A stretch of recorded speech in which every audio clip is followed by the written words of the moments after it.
Sur le terrain de l'économie et des sanctions, on pensait qu'il y avait des sanctions contre la Russie, parce que l'argent, c'est quand même le nerf de la guerre. Regardez ce qu'on apprend, que l'Europe a augmenté de 7% ses achats de gaz naturel liquéfié à la Russie. Voilà, c'est-à-dire que pendant les combats, le business continue en quelque sorte. Alexandre Kateb, bonsoir, merci d'être avec nous. Vous êtes économiste, fondateur du site Multipolarity Report, professeur d'économie et de finance internationale à Sciences Po Paris. Nous, ça nous étonne toujours de voir ça, qu'en fait les importations de gaz russe sont en augmentation. Pourquoi ? Ben écoutez, tout simplement parce que même si il y a eu des sanctions contre le pétrole, il n'y a pas de sanctions contre l'importation de gaz russe, notamment par voie maritime, de gaz liquéfié. Et il y a la loi du marché qui joue, et les fournisseurs, souvent, les plus compétitifs, arrivent à pénétrer sur les marchés. Et donc, c'est ce qui s'est passé avec le gaz russe. Donc vous êtes en train de nous dire qu'on est en totale hypocrisie, là. C'est-à-dire qu'il n'y a pas de sanctions sur le gaz, donc allons-y. Je vous montre par exemple un chiffre de Total Énergie, qui là aussi achète du gaz à tout va aux Russes. On va peut-être le voir. 4 millions de tonnes de gaz par an pour Total Énergie. Alors l'argument, c'est de dire mais on s'est engagé, c'est un contrat qui a été signé en 2018. Ce qui est vrai. Ça paraît quand même étonnant, alors qu'on aide les Ukrainiens à chasser les Russes de leur territoire. C'est tout le paradoxe en fait de cette guerre, que j'avais souligné depuis le début, c'est qu'il y a des discours politiques, il y a le mécanisme des sanctions, mais la réalité sur le terrain est tout autre. Et en fin de compte, ça arrange un peu tout le monde d'avoir ces importations et ces circuits un peu parallèles aujourd'hui, parce que ça permet de garder des prix de l'énergie qui sont ceux-là auraient explosé, encore plus que ce qu'ils n'ont augmenté, enfin l'augmentation qu'on a constatée notamment sur le gaz naturel.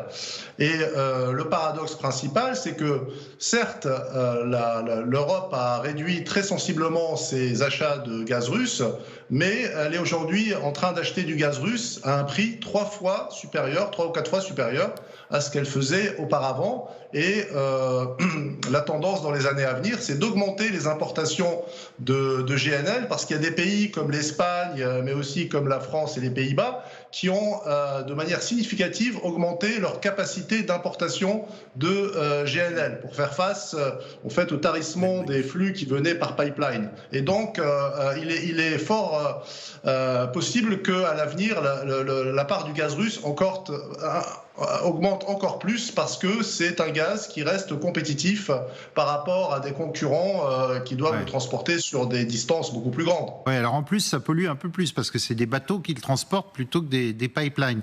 Vous êtes en train de nous dire que l'Europe ne pourrait pas se passer du gaz russe aujourd'hui ? Aujourd'hui, c'est impossible.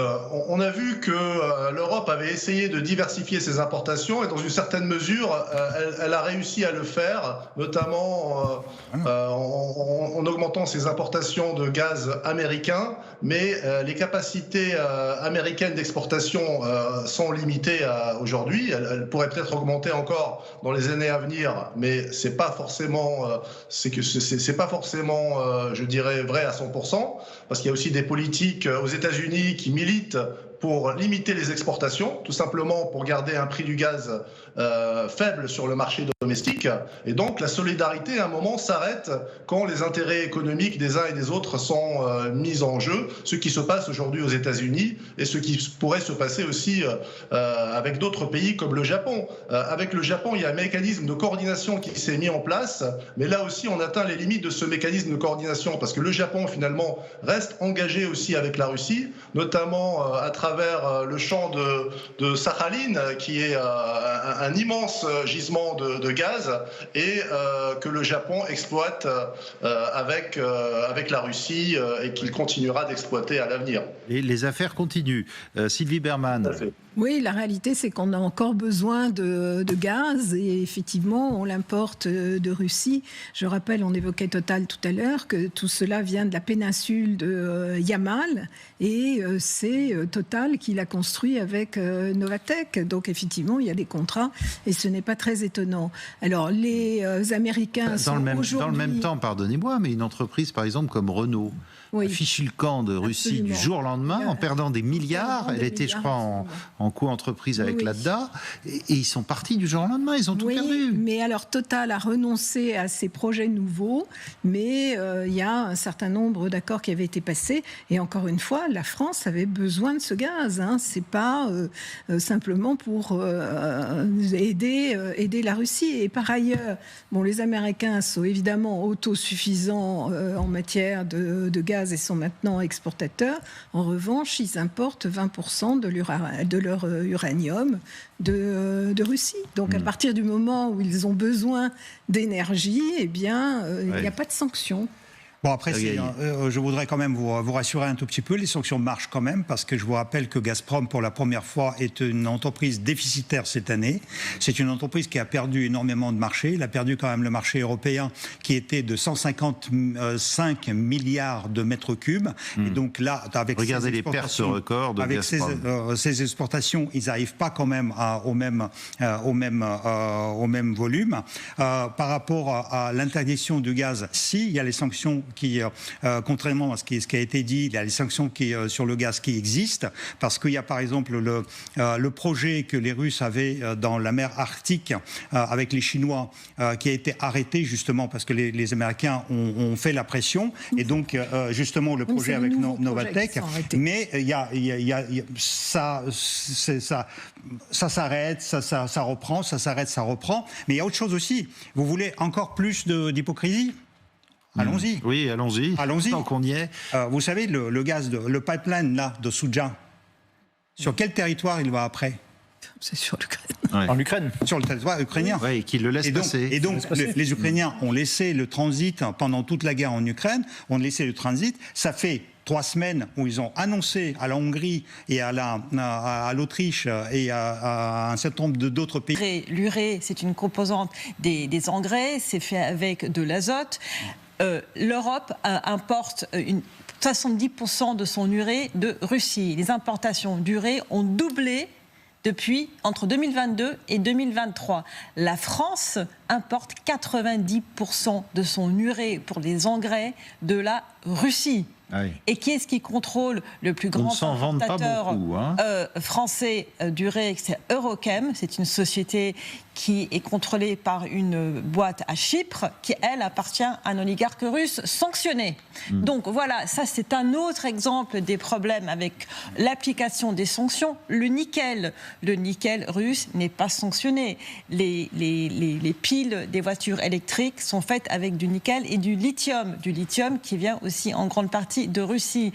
BASF, la société allemande qui produit des piles, a une grande usine en Finlande qui utilise du lithium russe. Alors ils ont maintenant fait un choix d'essayer de diversifier leurs sources d'importation. L'uranium aussi, on a besoin de l'uranium de la Russie. La Russie sait qu'on a besoin de son uranium. Qu'est-ce qu'elle fait ? Eh bien, elle met la main sur toutes les mines d'uranium en Afrique et au Niger et au Kazakhstan pour essayer de nous obliger à continuer à commercer soit avec elle, soit avec l'Australie ou le Canada. Et en parlant d'urée, l'Europe peut se passer complètement de l'urée russe.